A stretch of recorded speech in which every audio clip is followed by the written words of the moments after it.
Hey guys, welcome to Malibu, and this week I'm driving the all-new 2016 Jaguar XF 35T R Sport. That is a mouthful, and don't let the name confuse you. It's not the R. This is actually the base model engine. It's the 340 horsepower Supercharged V6. It has the ZF 8-speed gearbox, and it is rear-wheel drive. Now, unlike some of the R Sport isn't the same as Cadillac's V Sport, really. It's not any more power. It's mainly an appearance deal, although it does have the adaptive suspension. And I will consult the window sticker briefly to look at prices. This thing starts at $60,000. As equipped, it is $72,000, and most of that comes from the Comfort and Convenience Pack, which is 4-zone climate, 4-zone heated and cooled seats, the Luxury Upgrade Pack with this lovely suede headliner, and the Driver Assistance Pack, which is a whole bunch of beeps and boops that real drivers don't need. So let's go into sport mode, and we'll go into manual. Before we start driving, there's a couple things I love about the car, a couple things I don't love. Before we even set off, the nav screen, as I've learned, is not what I would call colorblind friendly. Some of you know that I'm colorblind, and I think Jaguar needs to employ a colorblind person to check their graphics, because when they have a map line, a route on your GPS, it appears to me as to be the same color as the other roads. And it's really actually quite hard to deal with. Also, although it has the luxury and interior package, these door uppers and some of the materials in here aren't quite what I would expect from a $72,000 car.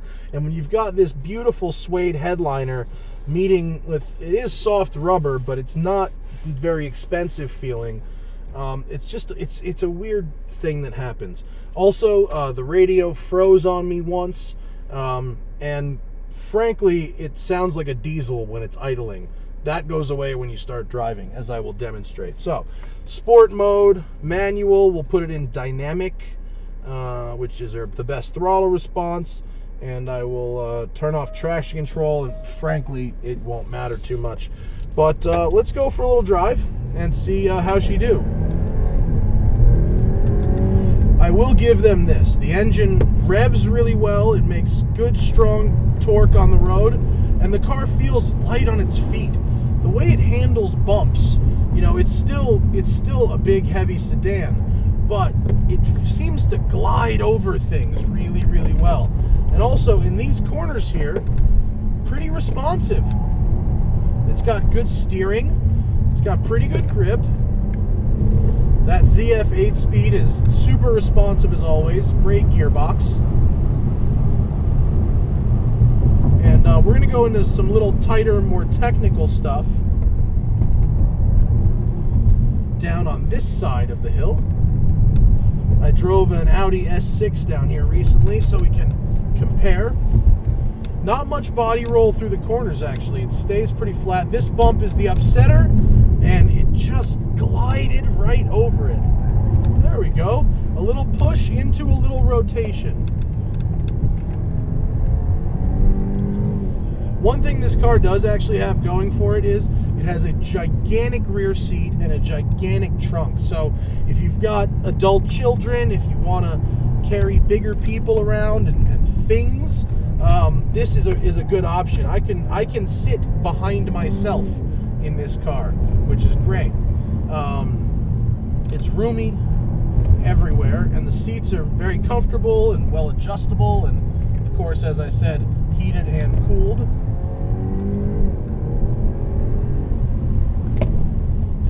I can tell the brakes are good for what you'd expect for this car. I could easily melt them on this road if I wanted to. Oh, and I've caught traffic.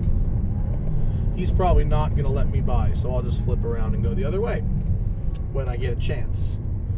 But overall, I've had the car for a week. I give it back tomorrow.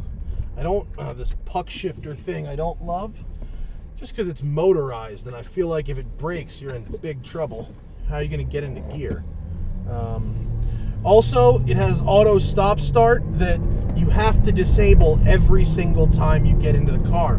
There is no mode you could put it in that will just default to stop start going away.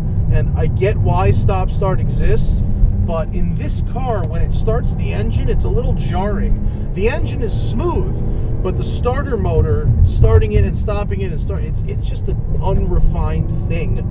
And I wish there was a way to just say, go away and don't come back.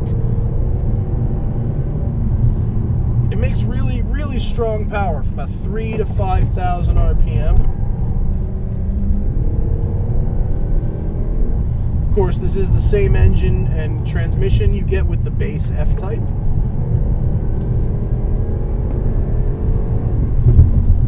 It's got, it actually sort of sounds in a weird way like my Skyline when you rev it. It's got kind of a turbine-y noise to it. But even in these tighter sections, the chassis is remaining very, very composed, which is a really good sign. A lot more aluminum being used in the new cars.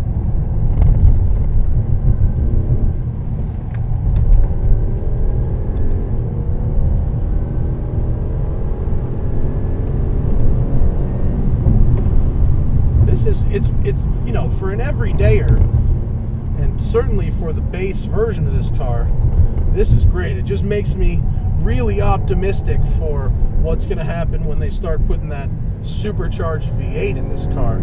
That's what's really going to be special. This is good though. It hasn't been perfect, but I mean it's done pretty well. And it is a pleasure to cruise around LA in it in quiet drive comfort mode.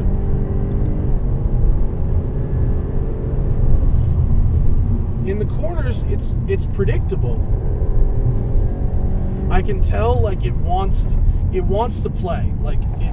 I can tell if I just gave it a little more throttle there, I could have had a nice big drift with it. And Jags are into drifting. They like that. Here's a tough section. Let's see how it does with these back and forths. I mean, for such a big car, and this is a big car. For such a big car, it really does dance in the tight stuff very, very well. I love the steering wheel. It's great in my hands. It's heated. And even though I'm going kind of quick, it's very refined in here. There's not just that little hint of tire squeal coming through. And you get, you can hear the engine working, but it's a pleasant sound.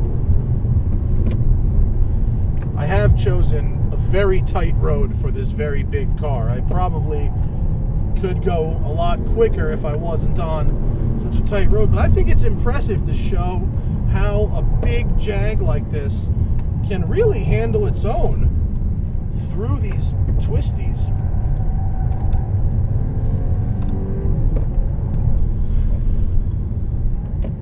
That one, if you muck that one up, you die a horrible death.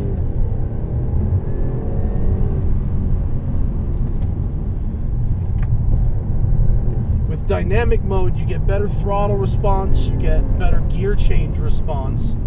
Not much difference in the suspension. It says it's adaptive, but if it is adaptive, it's doing a good job of masking its different characters. It doesn't have drastically different feel from one mode to the other. It's fairly consistent, and I can assume, at least I'd hope, that the term adaptive means it's learning how I drive and adjusting accordingly in real time. And the car's doing well, so I guess it's working. It's really not bad. It's dancing pretty good. Oh, hit the bump stop there.